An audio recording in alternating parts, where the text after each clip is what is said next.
There was once a woman in India who every day gave 2 coins to her son and said, "Take these 2 pesos. One is for you. Give the other to help someone in need." Then the boy would be off out into the sunshine, racing through the dust-swirled streets and alleyways of Bandha, dodging carts, weaving through the market stalls. One day, he spent both pesos on himself. When he got home, his mother asked how the money had been spent. He couldn't lie. "You have a selfish heart, one with nothing to give." She kept scolding him until he went to bed. The next day, he was eager to please her, so he ran with lightning speed through the streets. He delivered envelopes of money, packages of food, 100 errands of charity his mother sent him on, and forgot to send him to school. But he was too mischievous for school, leading his friends into pranks and games. "Come see our circus tricks, 2 pesos to watch." The people of the town of Bandha loved him. The Nana Jeeves would scoop him up in their arms until he wriggled free. The Uncle Jeeves would call to him from across the street, "Hey, Edhi!" Abdul Sattar Edhi was his name. In Gujarati, Edhi means lazy, or at least it did. Now this boy has lived his life. Edhi means love.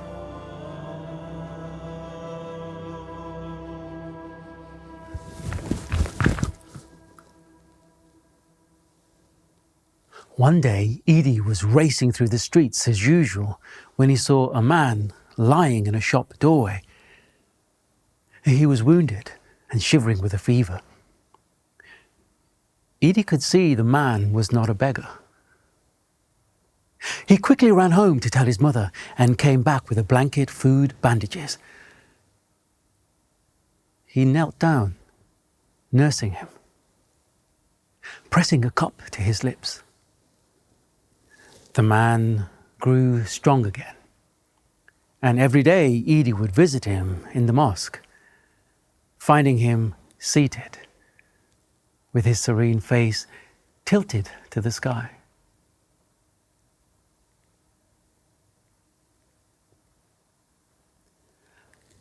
The man taught Edhi the Quran and said, "Serving others is serving God."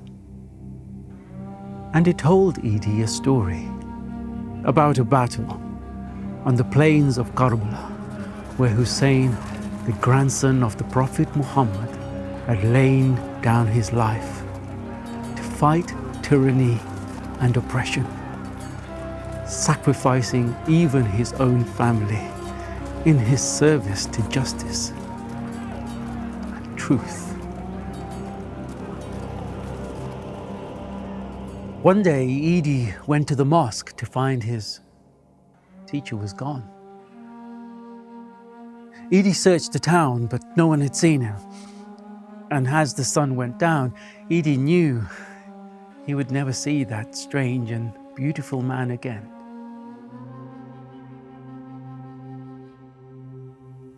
Now, Edhi was a Sunni Muslim, but every year on the 10th of Muharram, he would sit in the mosque, listen to the story of Karbala, and weep. Edhi began to read about the life of the Prophet Muhammad, his companions, about world leaders, rebels, revolutionaries, and the boy asked himself, "What will I do? Who will I become?"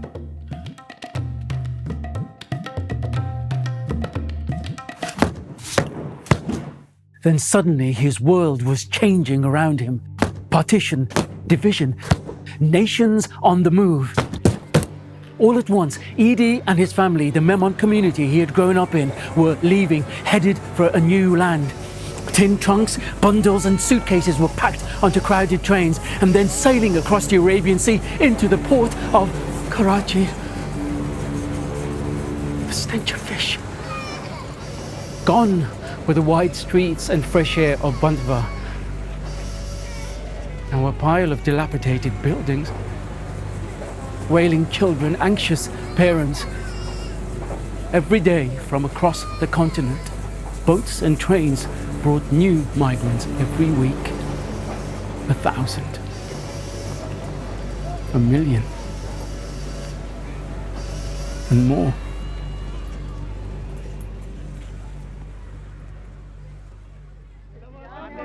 Edhi grew up fast, and so did the streets around him. Shops and market stalls made of plywood quickly put together.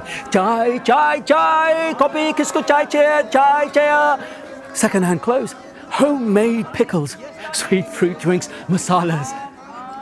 Edhi became one of the hawkers on the street. He weaved his way through haggling customers' mobile carts, selling newspapers, matchboxes, milk and pan. Now he was becoming a man, earning a wage, learning a trade. But it wasn't enough. Who would he become? One day, businessmen and respected elders of the community gathered in a hall under a whirring fan. Plans were being made to open a medicine dispensary for the poor. Excited and inspired, Edhi went along with his father, Haji Shakur. Assalamu alaikum, Haji Shakur. What will you be contributing to our charity? Edhi's father pointed at his son and said, I have donated more than money is worth. I have donated a whole human being. Watch him. So, the respected leaders watched him. Yes, he works very hard, very efficient. But he complains the dispensary is shut at night. That Edhi boy is not playing by the rules. Have you seen what he's doing? He insists on handing medicine to anyone who needs it, without first checking if they are from the Memon community. Edhi's authority to hand out medicine was taken away. One night at a charity function where community elders and big bosses were patting each other on the back, Edhi slipped in and sat at the back of the hall. When all the speeches were over, Edhi got up and asked if he might say a few words. How dare you? Who do you think you are? Arre, let the silly boy speak. Edhi went to the stage, the sound of mocking laughter all around him.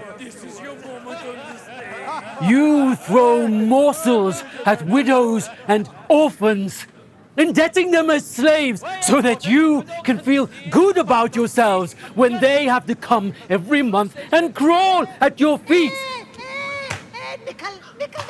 You hunger to see the look of gratitude in their eyes and their broken prize. You advertise your act of charity for your own aggrandizement. It's not charity. It's not for God.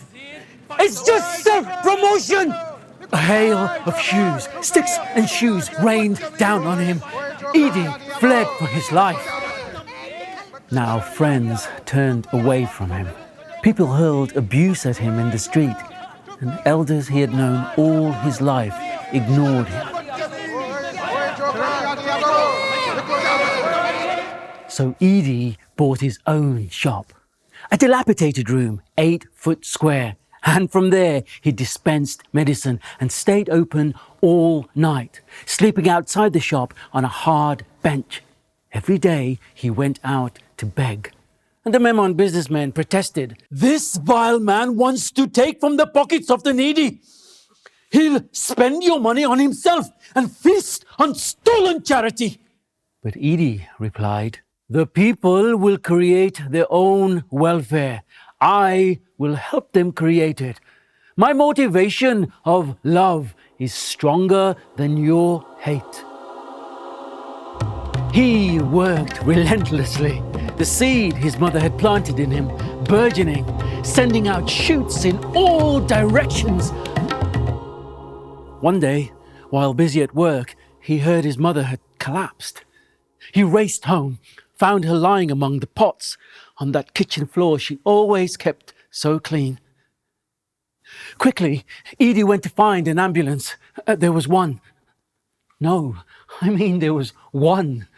One in the whole of Karachi, and you had to book it if you were going to need it. Edhi hailed a rickshaw and held on tightly to his mother, clattering all the way to hospital.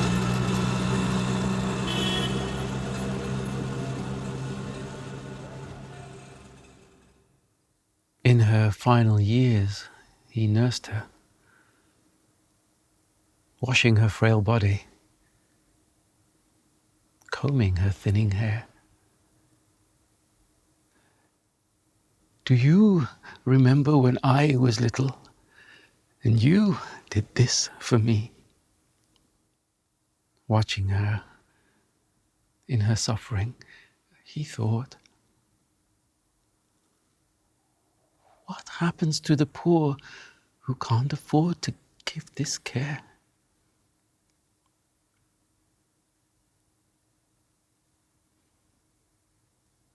When she died, a passion was inflamed in Edhi's heart. A passion to serve humanity.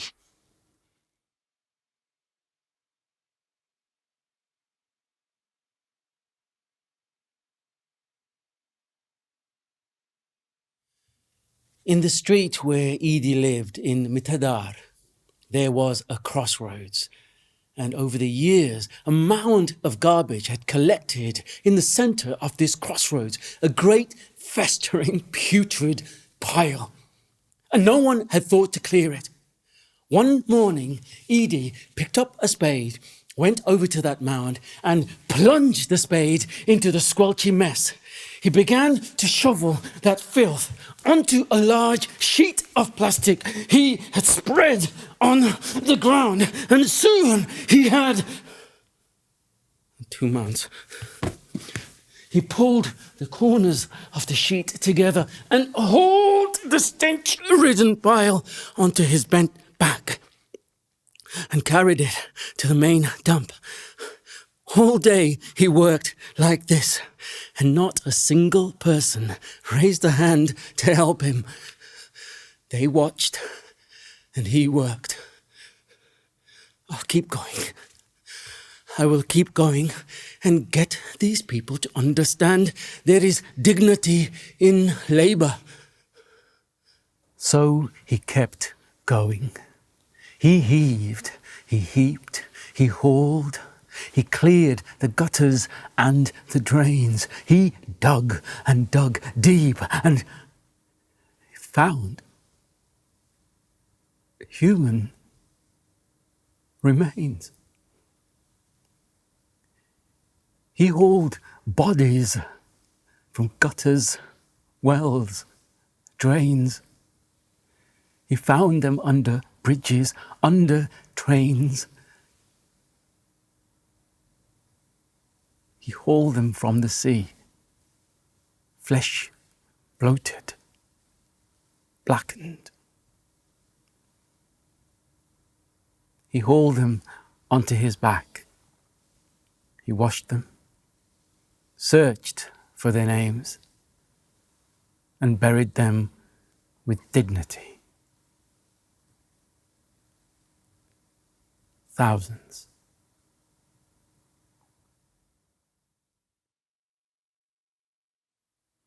But hauling the dead like this? Edhi was ever practical. 4 wheels would be quicker than 2 legs.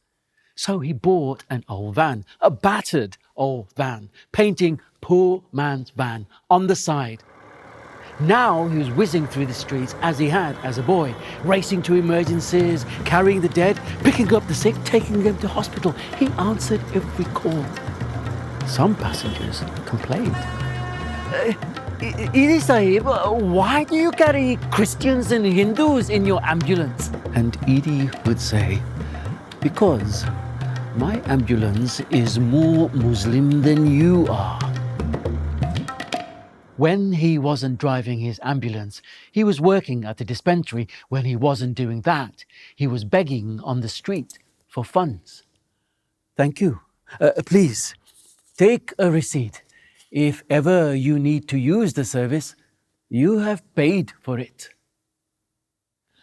Then came more ambulances and volunteers to drive them. A Memon businessman had made a substantial donation. More ambulances. And changed the name. Put Edhi. Edhi Ambulances. The wail of sirens filled the streets. Edhi's dream was growing. But so were the slums and the poverty.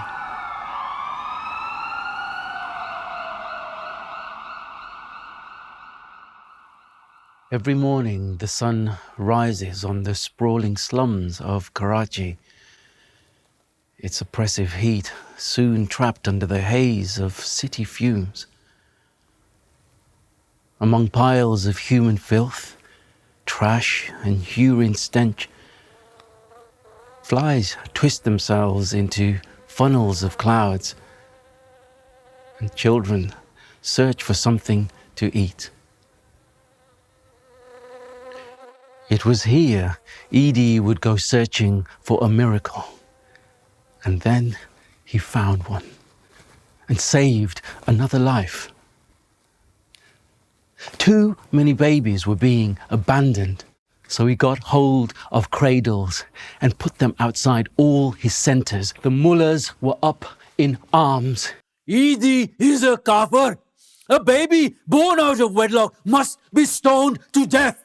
Edhi raged. What religion teaches that? Love fueled his rage and passion.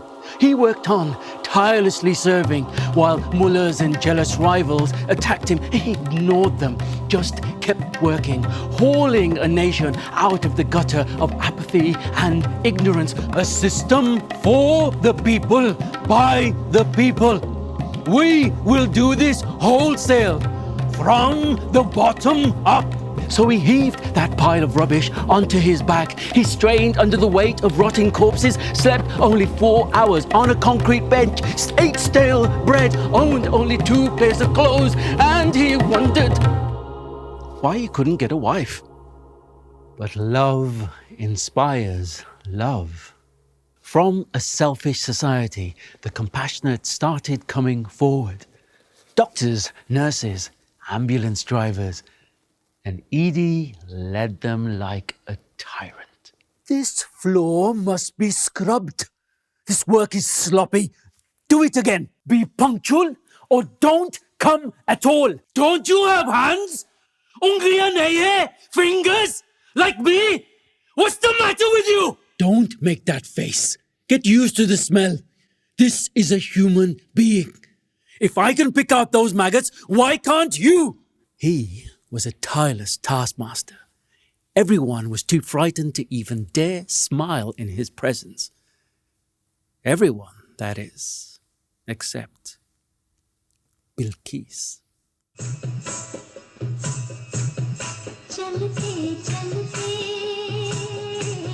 He first saw her by moonlight, her beautiful face framed by the stars. She was only 16, with an electric smile, a mischievous chatterbox who worked twice as fast as everyone else, zipping around in her white nurse uniform. He couldn't stop noticing her. Everyone was mentioning her name. This girl was getting on his nerves. He couldn't get her out of his mind. The other nurses noticed. Edhi's smiling. He laughs. Bilqis said, "Does he live?" Edhi overheard this and was shocked. Yes, it was true. He had buried part of himself with all of those corpses, with his tireless working. One day, he caught Bilqis alone and plucked up the courage to propose. "Bilqis, will you work with me for the rest of your life?" No, that hadn't come out right, had it? He tried again. She said yes. But he was too busy even to turn up to his own wedding. While he raced a child to hospital, the ceremony went ahead without him. Afterwards, Bilqis ran around to her neighbors and said, I'm married. Do I look beautiful? They said, where's your husband? She said, I don't know. But do I look beautiful? She was his soulmate, heaven sent. Her laughter brought back his joy. Her teasing and her dimpled smile distracting him from the hardship of his toil, but never from his work. There was never a day off, no lazy days, romantic strolls. Their marriage was their work. Sometimes Bilqis would plead with him, let's go to the beach today. It would be so nice. I could look for shells. And you might find a body. With Bilqis at his side, Edhi's wholesale dream of a welfare system continued to grow. All the money donated by the people for the people. A fleet of Edhi ambulances sped about the country. Rescue planes and helicopters took to the sky, lifeboats on the sea. When there were floods, earthquakes, rail crashes, it was the Edhi Foundation at the helm, responding to the emergency, saving lives. Across the country, people dialing 115.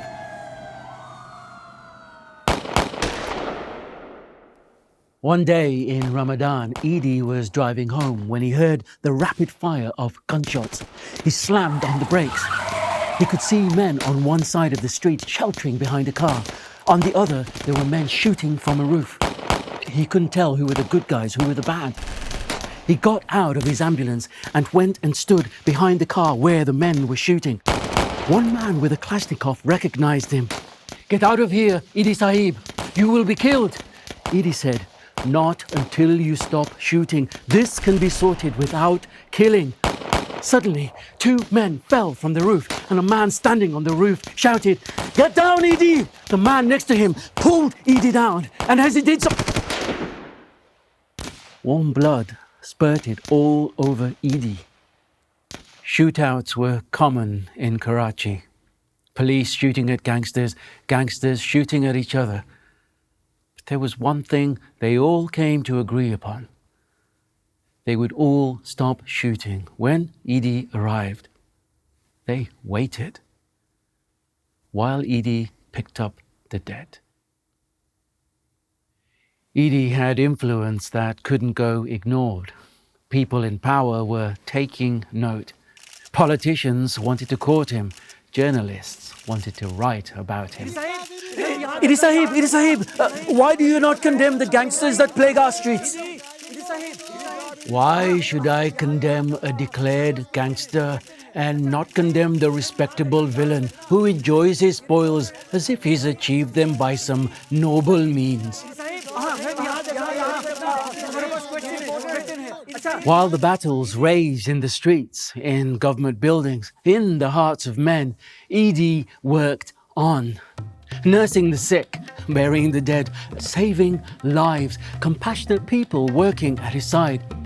People ran up to him in the streets, kissed his hands, eyes wet with tears of love, beeping horns, waving from the cars. Others were jealous.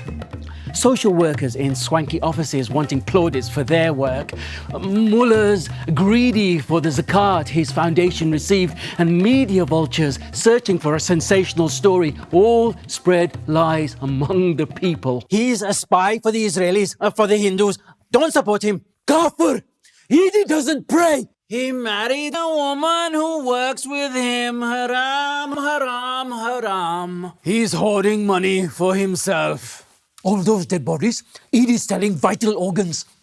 But when they needed an ambulance... Quick! Dial 115!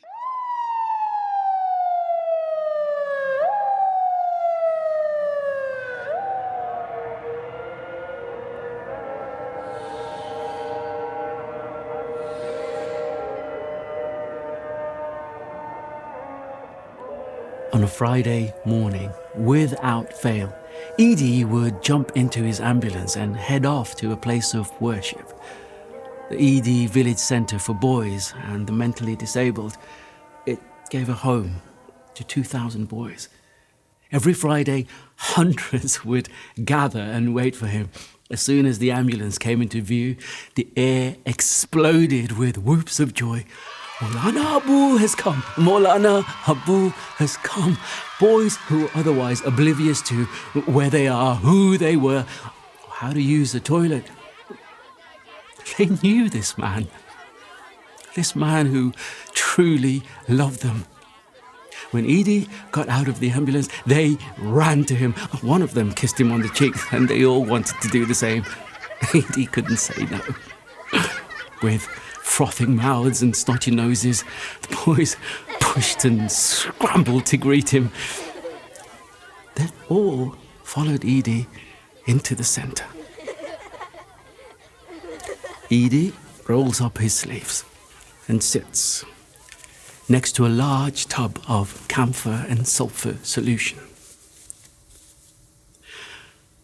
The boys come up to him, one after the other, squatting on their haunches. Edhi takes the jug and pours the solution over their heads. Once, twice, 5 times, performing his ibadah. Allahu Akbar. Cleansing, washing away the filth, cleansing itchy sores. Allahu Akbar. Shrieks of laughter as the water splashes around them, playing about, trying to drink it. Afterwards, still laughing, they run up on the roof to dry their skin in the sun. And Edhi, left alone, with his sodden clothes, purified with this dirty water, gets up to perform his prayers. Allahu Akbar.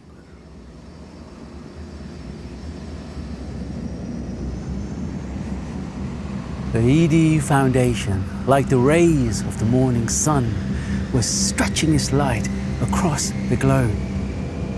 Aid was sent across Asia, Africa, Europe, and the USA. In Pakistan, over 3 million lost children found, over 80,000 psychotics, drug addicts rehabilitated, over 1 million abandoned babies saved, and counting. Light giving out its rays.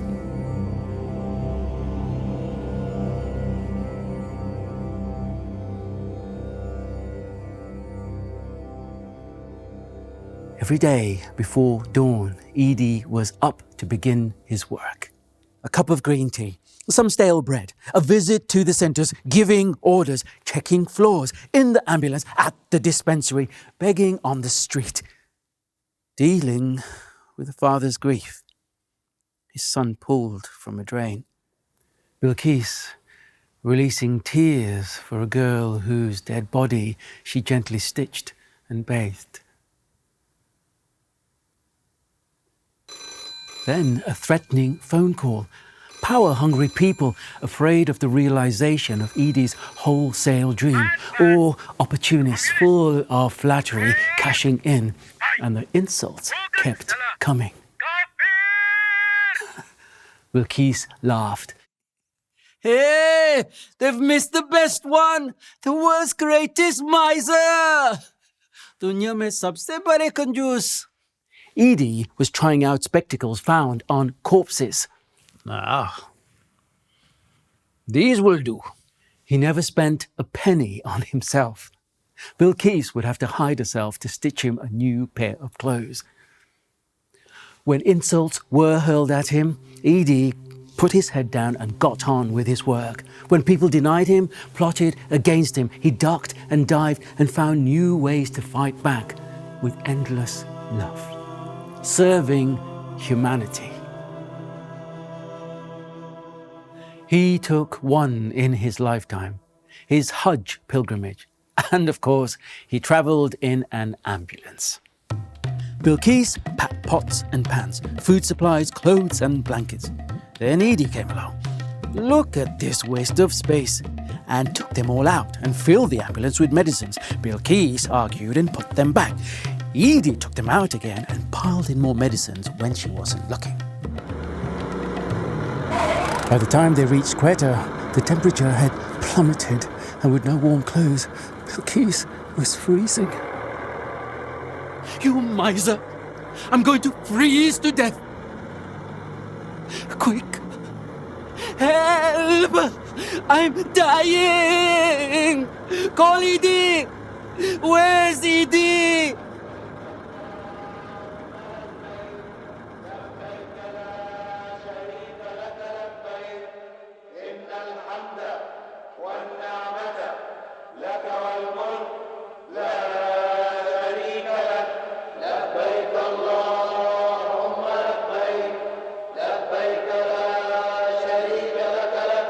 In Mecca, Edhi prayed, "O Allah, raise my spirit in humility. My work is beyond my capability. Let me remember that I am but a tool, and the force of anything extraordinary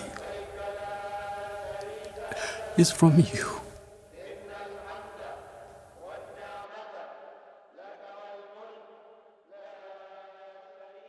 After the rituals of Hajj, he handed out medicines from the back of the ambulance. Bilqis said, "Why are you not using this time for prayer?" And Edhi said, "I am praying, Bilqis. Is this not prayer?" She joined him. And at night, they slept in the back of the ambulance, among the medicines. On his return journey from Hajj, Edhi stopped in Karbala. He looked out across the land where many years ago a battle was fought, where the grandson of the Prophet Muhammad had lain down his life to fight tyranny and oppression, sacrificing even his own family in his service to justice and the truth.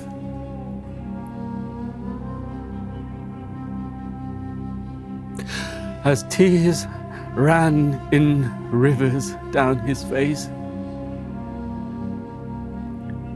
Edhi remembered the words of his first teacher, the man he had found bleeding in the streets of Pantva.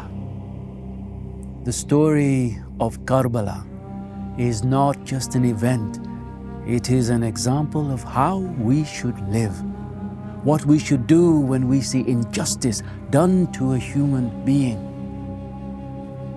It shows us God's demand for humanitarianism above all else, especially one's own self.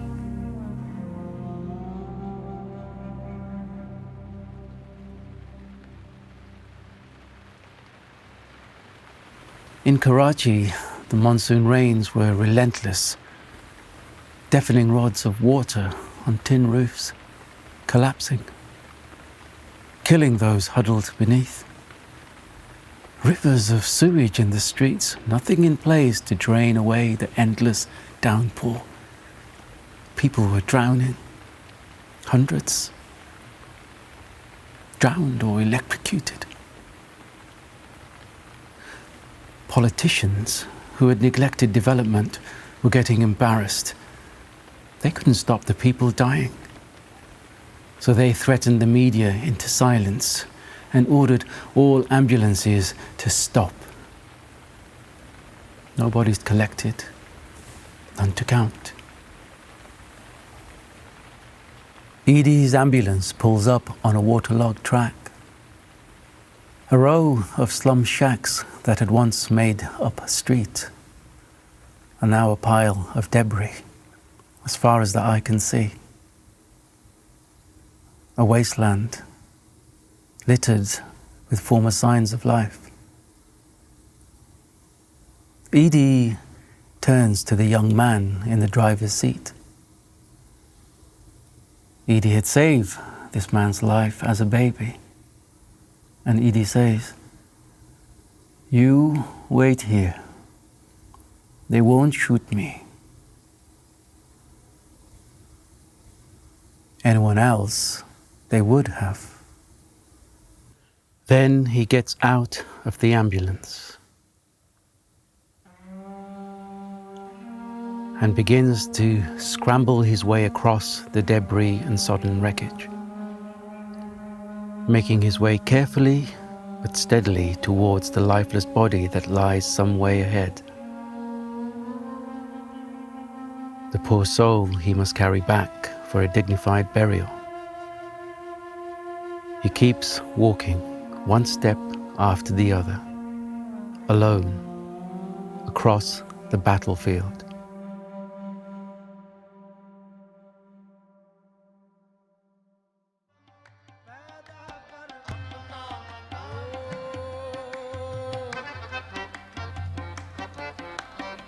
फिर चरागे लाला से रोशन हुए को हो दमन, मुझको फिर नगमों पे युक्साने लगा मुर्गे चमन।